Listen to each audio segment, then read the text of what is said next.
Eto na ang panibagong yugto sa buhay ko mula sa payapa at payak na pamumuhay sa patag. Dinala ko ng tadhana sa mas mataas na lugar sa isang paaralan sa bundok kung saan ibang hamon ang naghihintay. Hello mga bishi!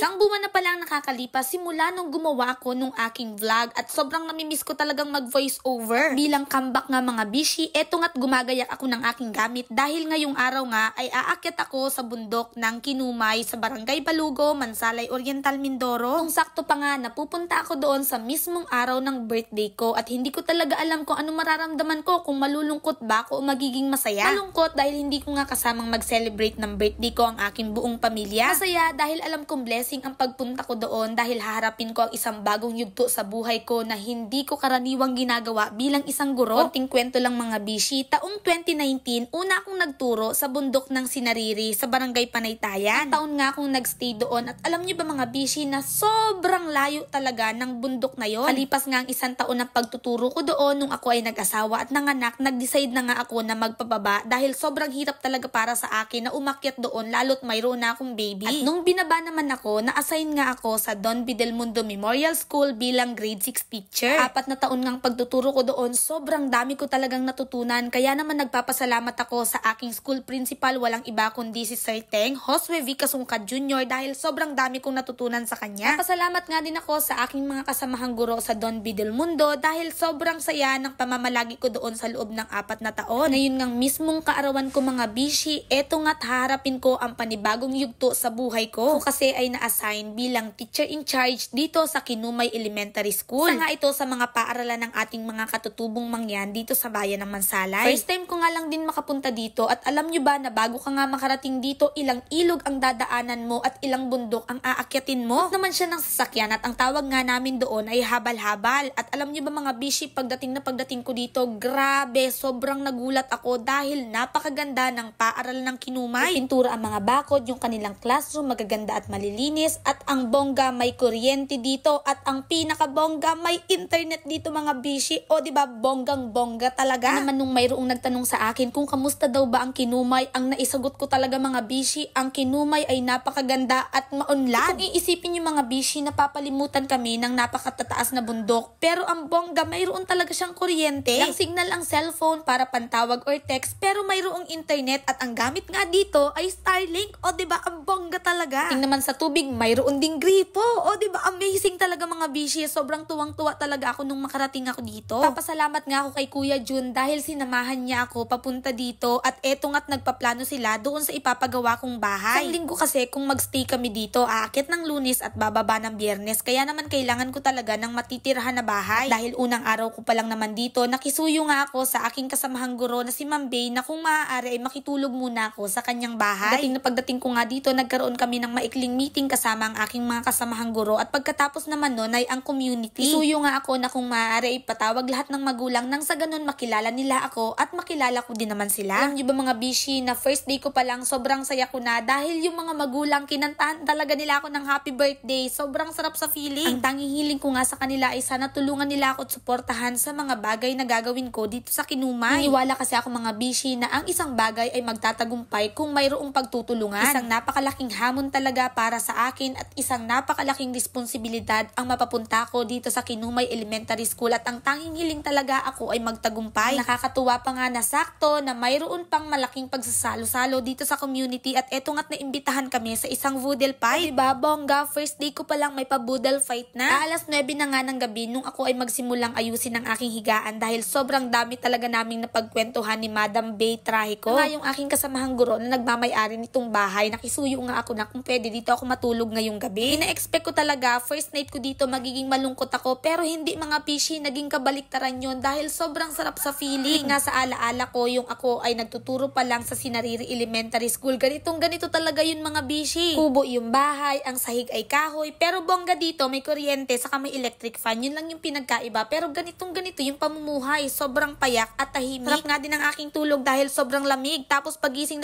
mo, tilaok lang ng manok yung maririnig mo. Napakapayapa mamuhay pamumuhay sa bundok. Dito ang hangin ay sariwa, ang paligid ay tahimik at ang mga araw ay puno ng simple ngunit makabuluhang sandali. Bawat pagdampi ng malamig na hangin sa umaga at sa bawat tanaw ng kabundukan parang sinasabi ng kalikasan na bumagal ka, huminga at damhin ang buhay. Sabi ko talagang masarap mamuhay sa bundok. Ang tahimik na paligid, sariwang hangin at ganda ng kalikasan ay nagbibigay ng kakaibang kapayapaan at inspirasyon. Pero higit pa sa tanawin, ang tunay na kagandahan ay nasa mga taong nakakasalamuha ko, mga estudyanteng punong-puno ng pangarap at determinasyon, at mga magulang na handang magsakripisyo para sa edukasyon ng kanilang mga anak. Ngayon pa man, hindi maikakaila na ito ay isang malaking hamon para sa lahat ng guro. Ang pagtuturo sa ganitong lugar ay nangangailangan ng tapang, tiyaga at dedikasyon. Ngayon ko napagtanto na ang pagiging guro ay higit pa sa propesyon, ito nga ay isang misyon. Oh, paano ba mga bishi? Hanggang dito na lang muna. Maraming salamat sa inyong patuloy na panonood. Patuloy po sana tayong pagpalain ng ating poong may kapal. Paalam!